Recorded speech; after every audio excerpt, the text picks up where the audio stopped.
මේ නන්දන වීරසිංහ කියලා සුප්‍රකට කවියාගේ සහස්‍රැස්යට කියන කවි පොත. නන්දන වීරසිංහ රාජ්‍ය සම්මානිත කවියා. ආදරණීය පාසල. ඔන්න මම අධ්‍යාපනඥයෙක් හැටියටත් දේශපාලඥයෙක් හැටියටත් ඔබේ ප්‍රශ්නෙට පිළිතුරු දෙන්න හිතන විදිය. කන්ද පාමුල තවමත් පෙරසේම එදා තිබූ තැනමය මගේ පැරණි පාසල. මේ අධ්‍යාපන ප්‍රතිසංස්කරණ ඉල්ලන්නේ. කන්ද පාමුල එදා තිබුණු තැනමයි මේ ආදරණීය පාසල තියෙන්නේ. වෙනස් වෙන්න ඕන. තරඟ වැද පරයා එකෙකු නොහැරම ජය කනුව වෙත දිව යන මග කියා දුන් පාසල. ඔන්න තිබිච්ච සිලබස් එක. තරඟ වැද එකිනෙකා පරයමින් ජය කනුව පතා යන දරුවෙක් විතරයි හැදුවේ. මේ තියෙන ප්‍රශ්නේ. පසුපසම අසුන් වල අප වෙත සුරත දිගුකට බැරිය වුන් කියලා ඉදිරි පෙළ හිටපු කට්ටිය අපට අපහාස කළා. ඉස්කෝලේ පන්ති කාමරේ පසුපසම හිටියේ දරුවෝ ටික.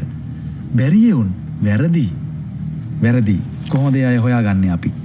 ලකුණු අඩු අය අතර පළමුවෙනියන් නොමදැක.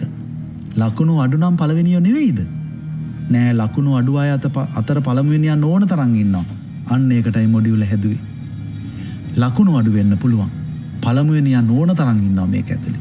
9 ශ්‍රේණියට මේ ක්‍රමයේ ඇතුලේ අපි හඳුන්වලා දෙනවා ස්කිල්ස් නැත්නම් එයාගේ කුසලතා පරීක්ෂාවට බඳුන් වෙන විභාගයක්.